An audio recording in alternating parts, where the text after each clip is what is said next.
Hello दोस्तों, मैं अंकित स्वागत करता हूं अपने यूट्यूब चैनल स्टडी विद अंकित पर। तो दोस्त, हम लोग शुरू किए थे भारतीय राज्य व्यवस्था। तो इम्पॉर्टेंट टॉपिक उसमें अनुच्छेद के बारे में, अभी तक हम लोग जो इम्पॉर्टेंट अनुच्छेद हैं उनके बारे में हमने स्टडी कर रहे हैं। तो पहला जो इसके पहले वीडियो बनाया था हमने 108 अनुच्छेद 108 जो कि रिलेटेड था जॉइंट सेशन से। ठीक है दोस्त, तो उसी तरीके से उसी सीरीज़ में हम लोग अगली क्लास लेके आए हैं अनुच्छेद 61 जो कि रिलेटेड है महाभियोग, इम्पीचमेंट। दोस्त, मैं आप लोगों को बताना चाहता हूं कि यदि आप इस क्लास को कर लेते हैं तो महाभियोग से आने वाले सारे क्वेश्चन आपके एग्ज़ाम में सही होंगे। तो दोस्त, हम लोग टॉपिक को आगे बढ़ाते हुए शुरू करते हैं। तो हम लोग जैसे हमारा आज का टॉपिक है, थंबनेल पर आप लोगों ने देख लिया होगा इम्पीचमेंट, महाभियोग। तो हम लोग आज शुरू करने वाले हैं महाभियोग। तो अपने हाथों से मैंने इस नोट्स को बनाया है दोस्तों मैं अपने हाथों से बनाया हूँ। तो कि जो कि आप लोगों को लग रहा होगा काफ़ी मेहनत करने के बाद छोटी छोटी चीज़ें जैसे लक्ष्मीकांत, जीएस पॉइंटर जैसी बुकों से हम चीज़ें निकाल करके आप लोगों को प्रोवाइड करते हैं। तो हम लोग पढ़ने वाले हैं इम्पीचमेंट यानी महाभियोग, यानी प्रेसिडेंट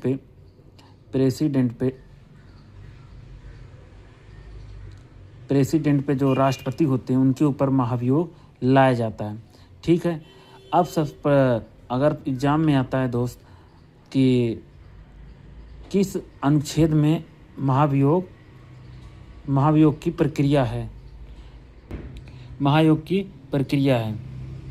तो आप ध्यान रखिएगा क्या उसका आंसर क्या होगा दोस्त, अनुच्छेद 61। ठीक है दोस्त, तो अगर आपसे पहला क्वेश्चन यही आएगा कि भारतीय राज्य व्यवस्था के किस अनुच्छेद में महाभियोग की प्रक्रिया है, तो वहाँ पे आपको क्या करना है, टिक करना है आर्टिकल 61। ठीक है, अब ये पूछेगा अगला क्वेश्चन क्या आएगा, अगला क्वेश्चन पूछेगा कि ये जो महाभियोग की प्रक्रिया है, इम्पीचमेंट की प्रक्रिया है, वो किस देश के संविधान से यानी किस स्रोत से ली गई है।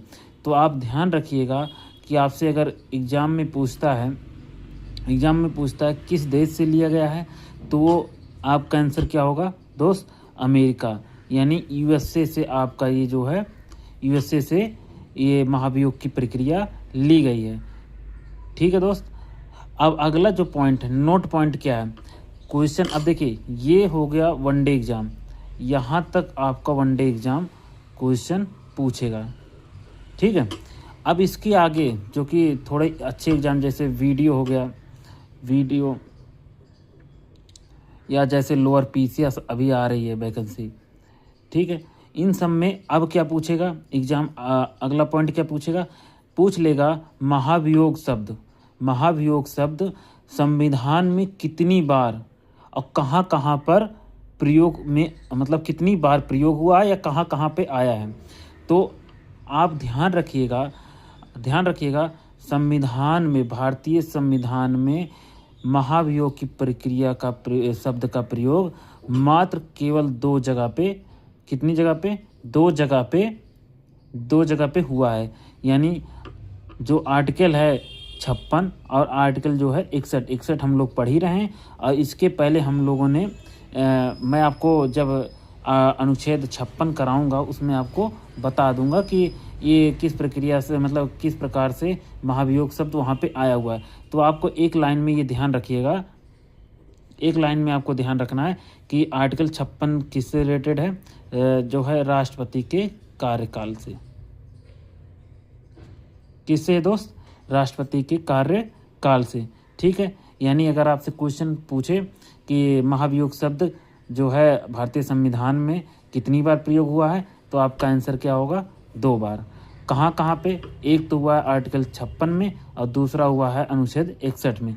ठीक है दोस्त, यानी पहला क्वेश्चन आपको ये पूछा जाएगा कि महाभियोग की प्रक्रिया किस अनुच्छेद में है, तो आपको आंसर क्या आएगा, आंसर के पर आप बताएंगे 61।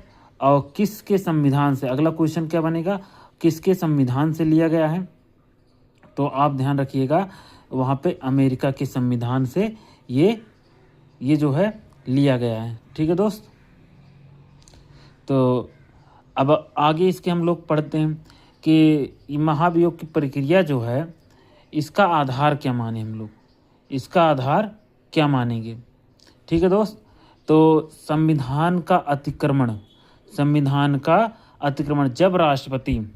जब राष्ट्रपति संविधान का अतिक्रमण करे, यानी अतिक्रमण का अगर मतलब नहीं समझ में आ रहा तो अतिक्रमण का होता है उसका उल्लंघन करे। क्या करे? उल्लंघन करे, यानी उसका दुरुपयोग करे। क्या करे? दुरुपयोग करे।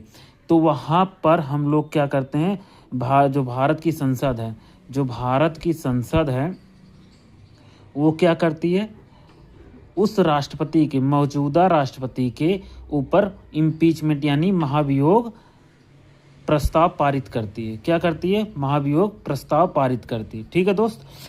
अब ये समझ लिए कि महाभियोग क्यों लगता है। समझ में आया दोस्त कि संविधान का जब भी दुरुपयोग राष्ट्रपति करेगा या उल्लंघन करेगा, अतिक्रमण करेगा, तो तब हम लोग क्या करेंगे, भारतीय संसद क्या करती है, उस राष्ट्रपति के ऊपर महाभियोग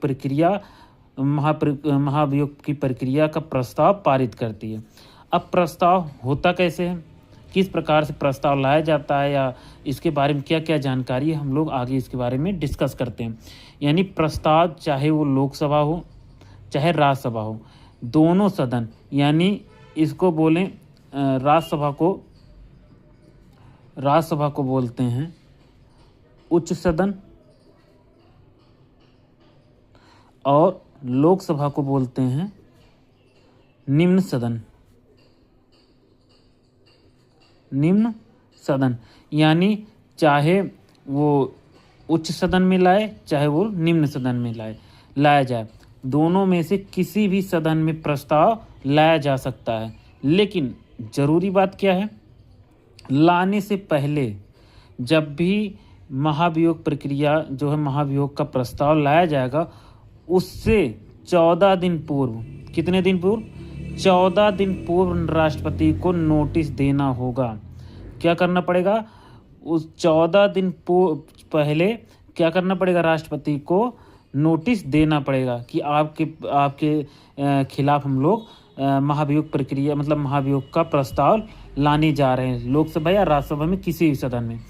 अब आप मान लीजिए लाने जा रहे हैं, तो इसके आगे क्या करेंगे, इसके आगे आपको करना होगा कि जो सदन है, जैसे मान लीजिए हम लोग लोकसभा में ला रहे हैं, जो है लोकसभा जो है वो राष्ट्रपति के प्रति वो महाभियोग के प्रस्ताव ला रहा है, तो वहाँ पे क्या होगा, मान लीजिए उस दिन 256 लोग क्या होते हैं, 256 लोग मान लो मौजूद होते हैं।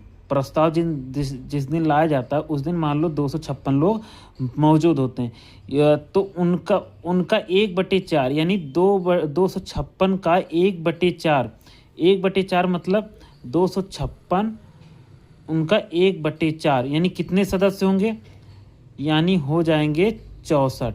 कितने हो जाएंगे 64 लोगों को प्रस्ताव का समर्थन करना पड़ेगा। ठीक है दोस्त। लोकसभा या राज्यसभा, मान लो हमने जैसे एग्जांपल दे दिया कि लोकसभा में वो प्रस्ताव लाया गया, उस दिन कितने लोकसभा मेंबर आए, 256। अब इसको मतलब आगे बढ़ाने के लिए 1/4 सदस्यों की उस पर समर्थन होना अति आवश्यक है, तभी आगे जो है इस प्रस्ताव को लाया जाएगा। यानी 64 लोग उस पर मान लेते हैं, 64 लोग क्या करते हैं, समर्थन दे देते हैं। ठीक है। अब इसके आगे अगला क्या है, अगला जो है मान लो ला दिया गया, जब ला दिया गया तो इसे विशेष बहुमत से, यानी विशेष बहुमत क्या होता है, लोकसभा प्लस राज्यसभा को मिला के जो टोटल मेंबर के 2/3 यानी 2/3, इसको बहुत टफ होता है दोस्त। अगर हम बात करें कि दोनों लोकसभा और राज्यसभा के टोटल मेंबर का 2/3 सदस्यों को समर्थन देना बहुत टफ होता है, यानी बहुमत से पारित कराना पड़ता है। तो हम मान लेते हैं लोकसभा और राज्यसभा में 2/3 सदस्यों द्वारा ये पारित हो जाता है। जो प्रस्ताव लाया गया महाभियोग का, वो 2/3 सदस्यों द्वारा ये प्रस्ताव पारित हो जाता है। फिर इसके बाद क्या होता है, लोकसभा मान लो 2/3 से ये पारित हो गया। फिर अगली क्या होगा, मान लो लोकसभा ने, हमने कहा कि लोकसभा ने लाया था प्रस्ताव, तो अगली बार जो द्वितीय सदन यानी उच्च सदन मान लेते हैं, अभी हमने लोकसभा में लाया था, तो उच्च सदन जो है, उच्च सदन यानी क्या, किसको बोलते हैं हम लोग, राज्यसभा। राज्यसभा में क्या होता है, ये क्या करेगी, इस आरोप की जांच करेगी जो कि संविधान का दुरुपयोग किया है। क्या किया है, दुरुपयोग किया है। ठीक है, जांच हो गई। जांच होने के बाद इसको पुनः पारित किया जाता है राज्यसभा में, फिर इसको पुनः पारित किया जाएगा। ये पारित होने के बाद महाभियोग जो मौजूदा राष्ट्रपति होंगे उनके ऊपर महाभियोग लागू करके उनको हटा दिया जाता है। उनको क्या कर दिया जाएगा, हटा दिया जाएगा। ठीक है दोस्त, हमें उम्मीद है कि आप लोगों को ये अच्छे से समझ में आया होगा। तो सबसे पहले हमने क्या कहा कि महाभियोग की प्रक्रिया किस में है, किस अनुच्छेद में, 61 में। कहाँ से लिया गया है महाभियोग की प्रक्रिया का, तो अमेरिका के संविधान से लिया गया है। महाभियोग शब्द का संविधान में कितनी बार प्रयोग किया गया है, 2 बार, अनुच्छेद 56 और अनुच्छेद 61। अब इसका आधार क्या होता है, किस कारण से लाया जाता है। जब भी राष्ट्रपति संविधान का उल्लंघन या दुरुपयोग करता है तो उस समय कोई भी सदन जो है, चाहे लोकसभा हो चाहे राज्यसभा हो, वो राष्ट्रपति के खिलाफ ये प्रस्ताव लाता है। ठीक है, अब प्रस्ताव लाने से पूर्व क्या करता है, 14 दिन पहले जो है राष्ट्रपति को ये बताता है कि आपके प्रति हम लोग महाभियोग का प्रस्ताव ला रहे हैं।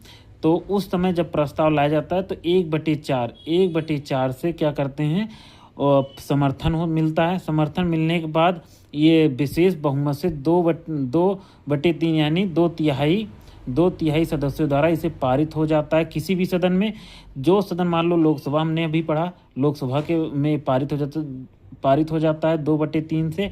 तो जो उच्च सदन है यानी राज्यसभा में ये आरोप की जांच होती है, इसको पुनः पारित किया जाता है। पुनः पारित होने के बाद ये क्या होता है, लागू हो जाता है, यानी महाभियोग लागू हो जाता है। उस समय जो राष्ट्रपति होते हैं उनको हटा दिया जाता है। अब अगला क्वेश्चन, इसमें हम लोग अब इतना पढ़ने के बाद हम लोग के अंदर 2 क्वेश्चन जो कि महत्वपूर्ण है। अब एग्जाम में 2 महत्वपूर्ण क्वेश्चन कौन से पूछे जाते हैं, आप लोग इसको ध्यान रखिए, मैं आपको बताता हूँ। तो वो 2 महत्वपूर्ण क्वेश्चन कौन से, पहला क्वेश्चन है, कौन महाभियोग में शामिल होता है, यानी कौन से सदस्य ऐसे होते हैं जो महाभियोग की प्रक्रिया में शामिल नहीं होते हैं। यानी राज्य विधानमंडल, यानी जितने भी राज्य के विधानमंडल के निर्वाचित सदस्य होते हैं वे क्या होंगे, महाभियोग की प्रक्रिया में भाग नहीं लेंगे।